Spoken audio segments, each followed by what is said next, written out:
So fortunately or unfortunately, I've had the pleasure of dating probably the two most trendiest, toxic people that are talked about on the internet, and those are narcissists and avoidants. And I know that those words are thrown around like fucking crazy, but I was genuinely with somebody who had narcissistic personality disorder, not just somebody who was obsessed with themselves. They genuinely had the personality disorder. And I was genuinely with somebody who had avoidant tendencies. Again, I'm not just throwing around these words to complain and to shift blame onto somebody else other than myself. I genuinely was with people with these issues, and I just wanted to say that because, again, we throw these terms around these days like, oh, he didn't text me back, so he's probably avoidant, or oh, they didn't pay attention to me, so they're obviously selfish and narcissistic. It wasn't like that. It was if like you were to look up narcissistic personality disorder in the DSM, it was literally that to a T. Like the person I dated was literally that to a T. And if you were to look up the symptoms of being in an avoidant relationship, it was genuinely that to a T for me. But now I want to say something that might shock you even more, because we all know narcissistic personality disorder, or being with someone with any personality disorder, whether it's borderline or antisocial or narcissist, typically being with these people is incredibly difficult. It's not impossible if you choose to be with somebody who has borderline or antisocial. I've seen it happen. I've seen it work. But typically being with people like this is very, very difficult, and a lot of the time it will make a relationship difficult. Relationships are difficult with two healthy people, let alone a toxic person in the mix, or someone who just doesn't have as much empathy as the average empathetic person has if they don't have a personality disorder. Now, when I say I dated somebody with narcissistic personality disorder, you might think like, oh, that must have been really like hellish. And I'm like, absolutely, it was hellish. She was incredibly abusive. I'm not going to name names, but she was incredibly abusive. It was a woman, by the way. Incredibly abusive, both emotionally, mentally, verbally, and physically as well, abusive towards me. Now, I'm not going to sit here and say that in either of these relationships I was perfect. I want to put out the fact that despite the fact that I was being abused, I stayed with her, and I take full responsibility that I did not advocate for myself. I abandoned myself, and that is because I didn't see myself as worthy of someone who is actually obsessed with me, in a healthy way, that is. I didn't see myself as worthy of someone who would give me like true love, you know? And of course, it was more familiar for me because in my childhood, I experienced, you know, some verbal abuse and things like that. So it was just more familiar for me to stay with somebody who was like that, as opposed to being single and alone.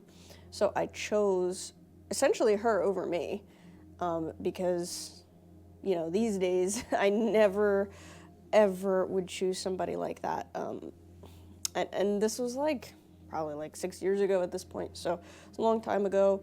I've grown a lot since then. My experience with an NPD person was so traumatizing. The trauma still affects me to this day. I still have issues in my current relationship because of my NPD ex. And that sucks. I found myself to be more angry after that relationship, a little bit more easy to set off, a little bit more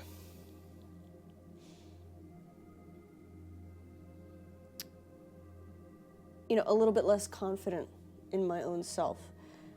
And that's improved over the years, but it comes back to haunt you. Unfortunately, being with somebody who has NPD, I always say, just leave as soon as you can, because these people will traumatize you worse than your parents did. They will traumatize you worse than most things. And that trauma will stick with you for years and years. I went through 2 years of therapy. And I would say I'm still not over it, even though it's been 6 years. Not over it as in, like, I'm not over her. Over it as in, like, I still have, like, these subconscious tendencies that still affect me to this day because of the abuse that I went through with her. So I would say maybe another few years and I'll be fully rid of it, but it's really haunted me. It's really haunted me, and it's unfortunate. And, I feel bad for my current partner sometimes because, I find it hard to trust people. I'm more used to people fading away than I am used to them sticking around. And that means both physically and emotionally. I'm used to people pulling away emotionally, especially. Starting with my parents, they were not emotionally available consistently. They would show me emotional availability and then take that away. And a lot of it was also dependent upon my behavior. If I wasn't behaving the way that they wanted me to, I would essentially just go ignored. Things like that. Just very inconsistent love shown towards me. And that really scarred me for life. And that's why I choose people who are essentially emotionally unavailable and unempathetic. But here's the thing that's going to shock you. At least for me, someone who's maybe a little bit more anxiously attached and afraid of abandonment, for me, being with the avoidant was the worst experience I've ever had. And it's just because of maybe 2 or 3 things. Attention, acknowledgement, and admiration, we'll say. Because here's the thing with the narcissist. A narcissist will give you attention, admiration, and acknowledgement. They will. Like, it might be procured, it might be performative, it might be fake, but at the very least, in the narcissistic relationship, I felt like I existed. I didn't feel like a ghost. It felt like we were in a romantic relationship. Despite, of course, their flaws, our good times were really, really good. We got along really well, and the relationship felt like a romantic relationship. We also had good times in the bed, very good times in the bed. That was probably what was holding our relationship together, honestly. It was defined as a romantic interest. The sad part about being with an avoidant is that it starts off romantic, it starts off strong, good. Of course, that honeymoon phase, it feels like they're the one for you. It feels like you finally found somebody who sees you, who gets you. You have good sex, you have good chemistry, you have a good friendship. You get along, you're compatible, you have similar interests, you sacrifice for each other. you make big strides and big steps to be with one another. In my avoidant relationship, we were long distance, very long distance, different countries, and about 3,000 miles in between us. So, it was difficult, to say the least, to feel like I had found somebody who meant a lot to me and that I wanted to be with, but they were like so far. And also, their nationality made it so they could not enter the United States. They had the type of nationality or the type of passport where it takes years to even be able to enter the United States, let alone live here. Which is understandable. It's, in some countries, some passports just aren't as valuable as an American passport. So in our situation, it was very unique. But I did end up deciding to move to be with her after about 6 or 7 months of dating long distance. So the way that I met her was through work. I worked in her country part-time, and I would fly back and forth. When I finally met her, I would fly back and forth just to see her, not for work, but to see her. And sometimes to work, of course. But for about 6 or 7 months, we did that. And we moved in after that. It was very fast, and it's a long, convoluted story, but I promise you, the reason I was actually planning on not moving with her for a year. Okay, so it would have been about a year and 7 months, maybe almost 2 years, that we would be living separately before moving in, and that was the plan. So the plan was 2 years, then move in. But the plan fell through because I lost my apartment.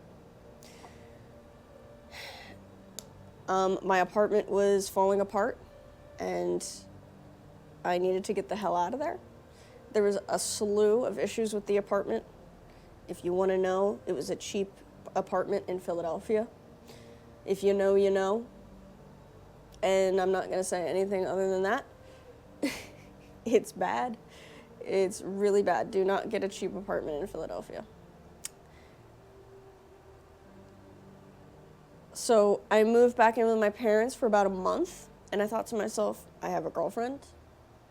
I love her. We get along. Everything is great. I've been seeing her now for 7 months, 8 months, whatever it was at that point. I was like, why not just make the big move? You know, why not just bite the bullet? You know, I've got my job that I do there part-time. It's cheap to live in this particular country. I can save some money. It'll be great. Why not? I've been there before. I'm familiar with the country. I don't speak the language, but I can learn. Everything just seemed to make sense. So I did it. I moved there. I made the big sacrifice. I got a car. We got an apartment together. I didn't move into her place. We got a new apartment together.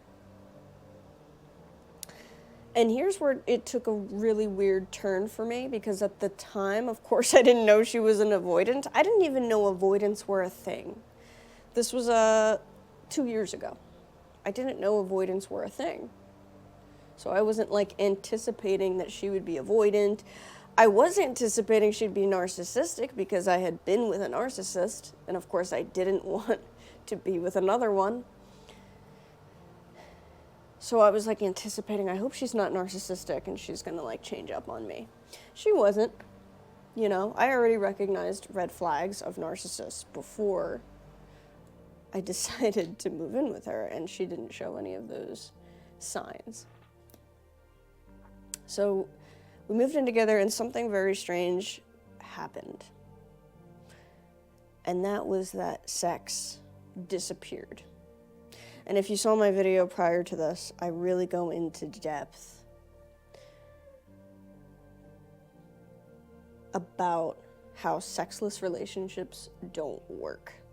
And both parties need to contribute to the issue of why sex isn't there. Because it does take two to tango.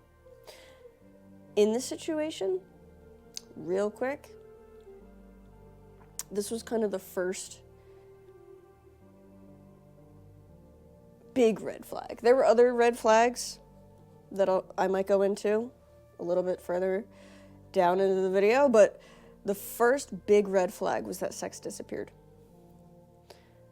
And in my perspective, I think I tried my best. I think I brought it up. We had like maybe 3, maybe 4 big arguments about where the fuck did the sex go? And none of them went anywhere. Now, in these arguments, I start off calm, I start off patient, I start off kind, and I would, want her to just tell me what she needed. What do you need? What do you want? Why do you keep rejecting me? What is going on? This isn't normal. And things like that. And she just would never tell me. She would gaslight me and tell me, like, there's nothing wrong.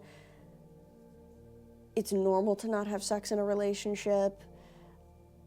I just don't really have much of a sex drive. There was also a bit of a language barrier between us, yes. English was not her first language. But she did speak a little bit of English, so we tried our best in this communication phase, but it would ramp up and kind of turn into an argument because we just weren't getting each other. And I was kind of like, trying to explain, like, sex is a practice. It's not something that you feel prior to having sex. It's something that you have to want to want. Like, it's something that you have to make yourself want to want. And if you don't want to want it, you're never going to have it. Because especially for women, women are more responsive. Men are more spontaneous in their desire. So I'm more spontaneous in my desire. So I always recognize I'm going to need to turn my partner on prior. So I've always known that. And that's always been okay with me. But with her, she wasn't having any of it. If ever I went to touch her, even non-sexually, even just intimately, touch her on the shoulder or rub her on the back, she would say, like, no, don't touch me. We're not having sex. It's like, I'm not touching you to have sex with you. And this was when we first moved into with each other. I don't know if she had like a bad experience in her past where maybe someone was just really all about having sex with her and she was just so put off by it. I don't know why her relationship with sex was so, like, repulsed by it. Especially because in the beginning we did have sex. But that was the biggest red flag. It wasn't until, like, I don't know, a year ago where I found out that avoidants actually use sex, or the lack thereof, as a way to keep intimacy out of the relationship. And I was like, oh my God. So in my, I think it's been a year and a half since breaking up with her.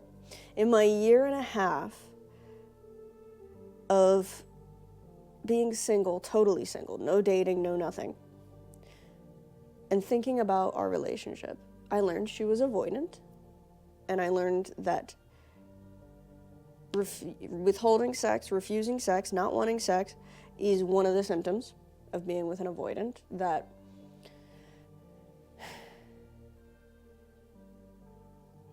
they will refuse any type of intimacy, physical, non-physical, vulnerability, and they will put up a big blockage, make a bunch of excuses as to why they cannot participate. And why it was worse being with an avoidant than being with a narcissist is not because she was abusive physically as well or emotionally abusive, or she wasn't worse in the sense of like trauma. She was worse, and avoidants are worse because you feel like when you are with an avoidant, you feel like you're invisible. You don't feel seen, you don't feel heard, you don't feel appreciated, you don't feel recognized. And then on top of that, for me at least, I didn't feel sexy, I felt repulsive. I felt like she was repulsed by me. I felt stupid. I felt like she thought I was stupid. I felt like a burden. Like the only reason I was there was because I was more financially stable and I was kind of funding her life. And I felt like I was just kind of a wallet in that situation. I felt like she could have done without me and kept all my money and been perfectly happy. She didn't need me. I was just the money, the money machine, and she could have done without the tits and the vag. She could have done without the sexual pursuit or my desire to have sweet kisses or cuddles or a hug. She could have done without all that, which is why she constantly pushed it away.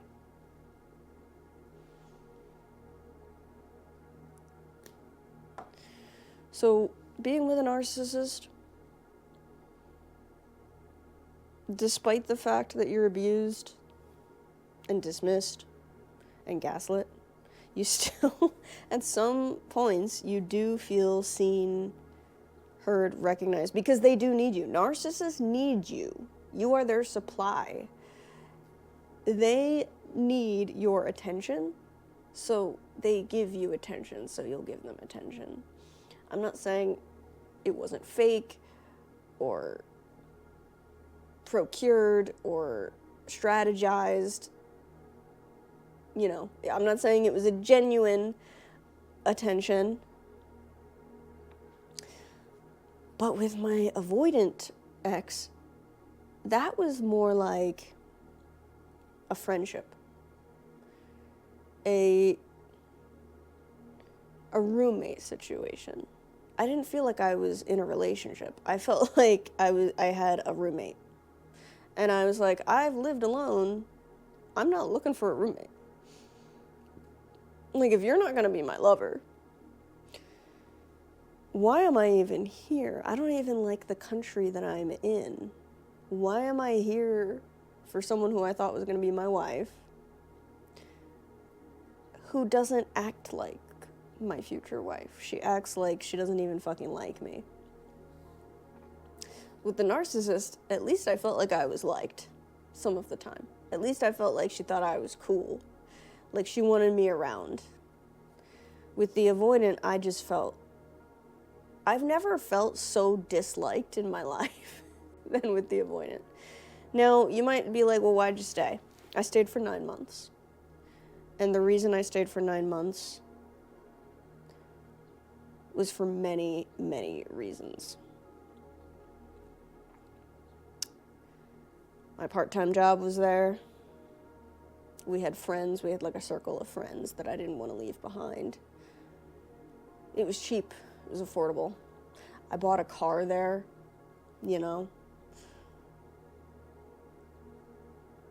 I was essentially established there. In a very short period of time, I became very established in that country.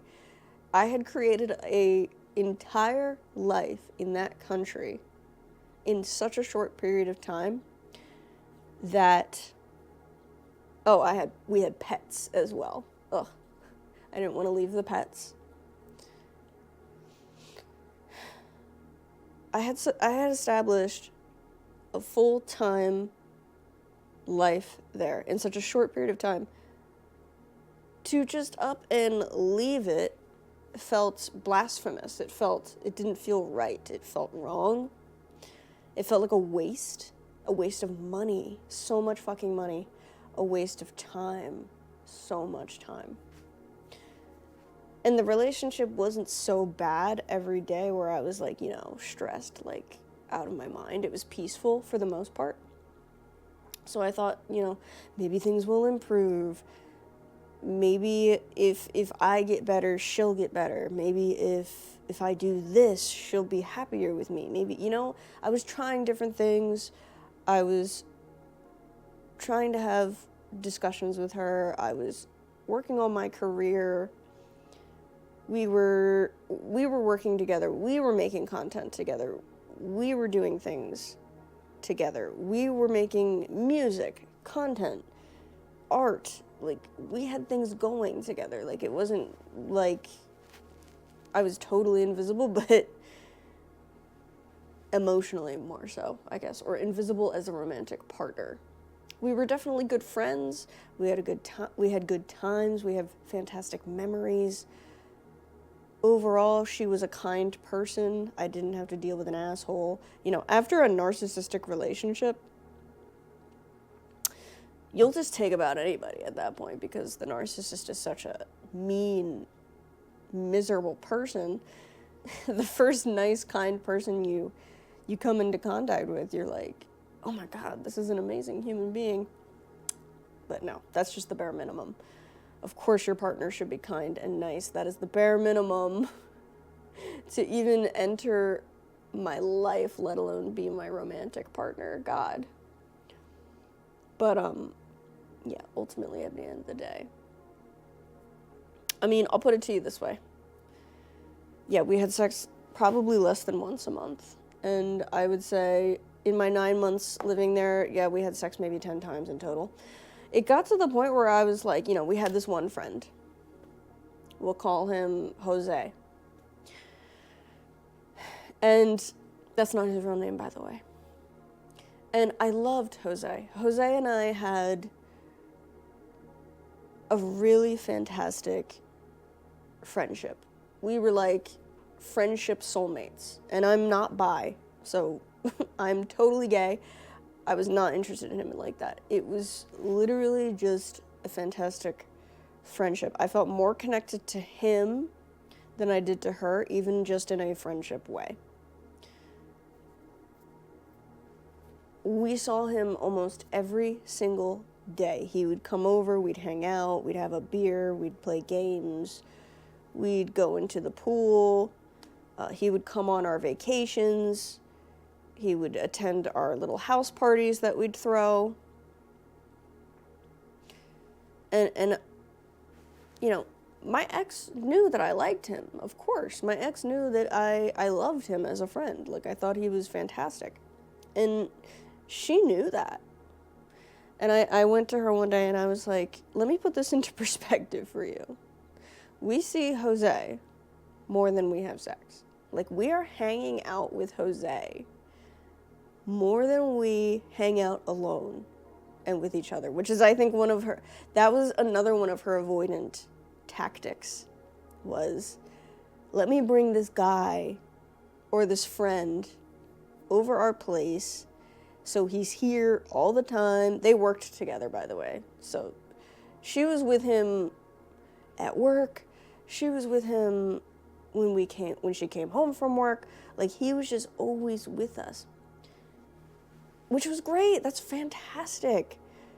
That would have been great if she was like, oh, let's have a quickie before Jose gets over here, or like, let's not hang out with him every day. Like, I want to be with you alone. I want to go on a date with you. I want to spend the night in bed with you watching a movie. I want to cook with you and dance with you or something, But it was just like every now and then. So I said, not in a malice type of a way or an attitude type of way, in a tone that I thought was funny. Because, again, we were friends. She didn't misunderstand my humor much. Like, she understood it. So she knows my humor. So I was literally like, you realize we hang out with Jose more than we have sex. Do you not see that? Like, we see Jose more than we see each other naked as a couple, as a new couple, a brand new couple. And she just looked at me and she was like, okay, then I'm just going to tell Jose that we don't want to see him anymore. It's like, what? Like, no mention about, oh my God, you're right. We don't have sex that much. Oh my God, you're right. We don't go on any dates. Oh my God, you're right. We never spend any alone time together. We're never intimate. We're never vulnerable with each other. She was just like, okay, I'm just going to tell him that he can't come over here. And I was just like mind blown. The cognitive dissonance that just occurred. And it was kind of just like that with everything. That's just one example of like the exhausting, purposeful misunderstanding. Because the goal of an avoidant in a relationship is not closeness, it's not intimacy, it's not how can I solve this problem with my partner, it's not how can I make my partner happy, it's not how can I understand my partner, it's not how can I get closer. The goal and the strategy of an avoidant in a relationship is how can I protect myself? How can I defend myself? How can I make sure that we don't get too close? How can I make sure that this person is always an arm's length away from me? And if you can see the patterns, it worked, you know, like the purposeful misunderstandings.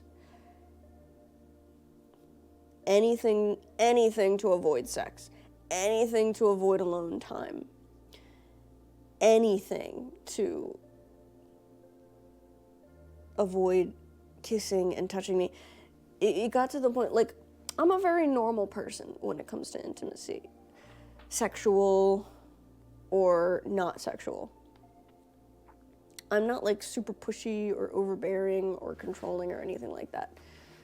But when I would come on to her, try to get something started, or just touch her on the couch, rub her back or whatever, she told me that it felt like I was like sexually assaulting her. She would literally say or do anything to make sure we never got close in any way, shape, or form. And it worked because I stopped pursuing. I let it go. I stopped fighting. I stopped arguing. I stopped questioning. I stopped everything.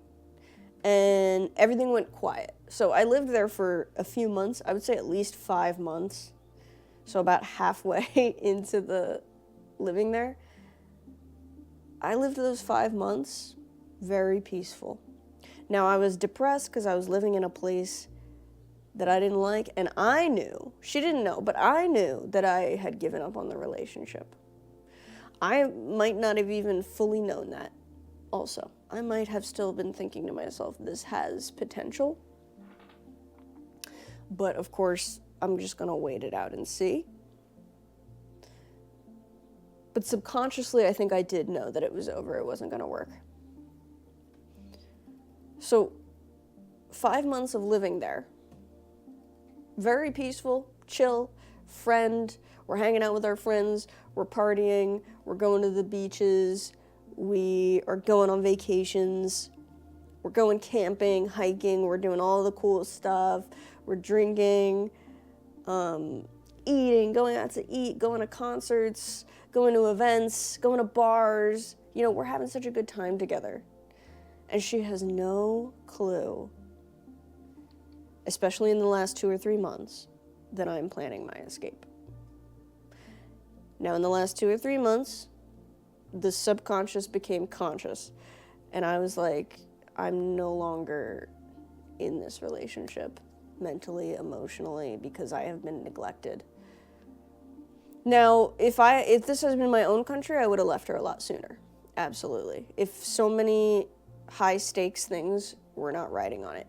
It got to the point where things started falling away. The things that kept me there began to fall away. My part-time employer told me he probably won't be able to pay me for a few months. And then he and I also had a huge disagreement, a huge falling out. So he fell away. My part-time job fell away. Our friends became busier, and some moved away, and some just moved on to different lives, and so friends began to fall away. And so I was essentially just left with the reality that I was in a loveless relationship so early on. You know, it's one thing to be in a relationship for 14 years and it becomes loveless. That's kind of understandable, especially if you have kids. Relationship dynamics change so much when you have kids, or if you've been together for a really long time and you just don't know how to keep it alive. I get that. That's understandable. But I was barely with her for 2 years, living together barely for like 6 months, 7 months. And we already are in a loveless, sexless relationship. So get with an avoidant and you will fast track your relationship to feel like you are in a 20-year, 40-year marriage that's loveless and sexless and you can't stand looking at each other. You'll fast track that in about 2 years. You'll be there in 2 years. As opposed to being there in 40 years, you'll be there in 2 years. Yay. So being with a narcissist was like addicting. You wanted them. You wanted to go back to them. They were exciting. It was fun. Being with an avoidant was like, I'm in a 40-year loveless marriage. Wow, so exciting. It was not exciting. It was boring. And not boring in the peaceful, good way that a healthy relationship should be. It was boring in the I'm sick of this person type of a way. So when it came time to eventually leave, you know, she was shocked and heartbroken and a mess. And yes, she was the type of person that if I was like, pulling away or I didn't think this was working or anything like that, she would come forward and she would try and she would do. And then when I finally felt safe to come closer to her, she would yet again pull away. So yes, she was that type of a person. And again, this time around when I was like 100% leaving, booked the flight, I have an apartment ready for me to live in. I took our cat with me. I took the cat. I got all of her vaccinations and doctor appointments and surgeries and everything she needed to have before coming to the USA. All of that was done, finished, ready, bags packed, ready to fucking leave this nightmare of a place. And the funny part was, at the end of the day, when I went to the airport to say goodbye, and said goodbye, Jose was there. Up until our last moments together, we were not alone. And it's not Jose's fault. I'm not blaming Jose. It feels weird calling him Jose because that's not his name, but it's just hilarious that we just never got alone time, even when we were saying our final goodbyes. Never did we ever have alone time. And again, it's not Jose's fault. It's her fault. It's her fault because I suggested it many times and it was always dismissed. So I tried. And to this day, I do not regret staying for 9 months. I regret going, but I do not regret trying my hardest on that relationship. Because if I didn't, I might be questioning today. Should I have tried harder? Should I have done this? Should I have done that? No, I did everything. I did everything. It was not for me at all. I want someone who is obsessed with me, who can't keep their hands off me, whether sexually or non-sexually. Someone who attempts to understand me even when they can't. Someone who's willing to sacrifice for me. Someone who's kind and respectful towards me. Someone who's just like borderline obsessed with me. That is what I need. And I do have a partner right now, and it's going well, and we're very, very early on. And as you know, I can't trust people. I can't trust relationships at the moment.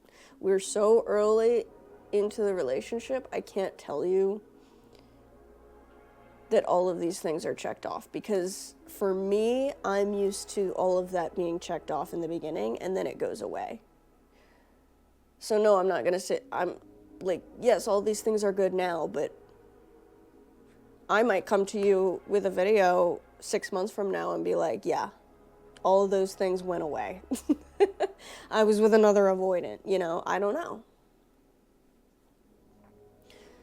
So because of my past, I cannot,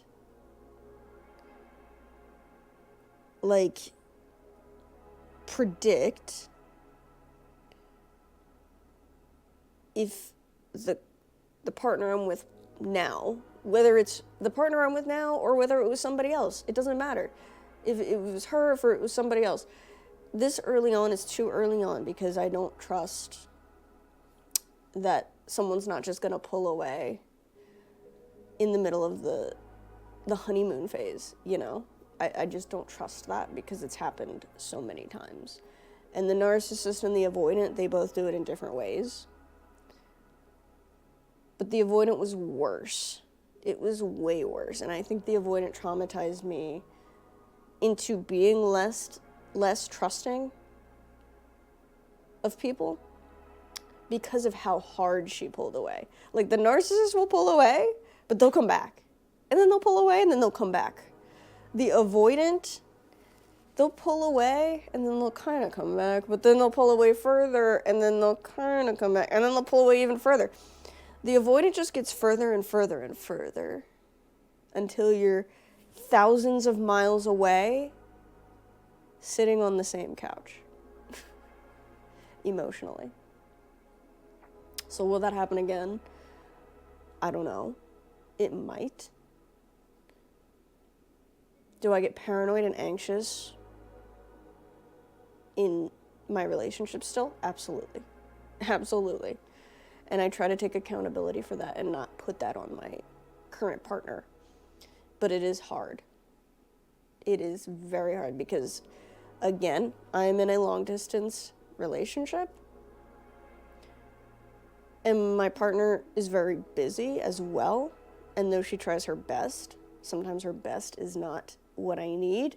But then I also need to accept that partners cannot always give you what you need all the time, 100% of the time. And I have to accept that as well. So relationships are harder, in my opinion, because of the avoidant. And the narcissist, but more so because of the avoidant. Relationships are harder because I learned that, and I was conditioned by the avoidant, that my closeness is too much and I'm never enough. That's what the avoidant teaches you. That's what the avoidant conditions inside of you, that your closeness is too much, but at the same time you are not enough. It's a strange, strange feeling. But yeah, that is why being with the avoidant is the most hellish nightmare you will ever experience, and 10 out of 10 do not recommend. But But yeah, feel free to like, share, comment, and subscribe if you like this video, and I will see you in the next one.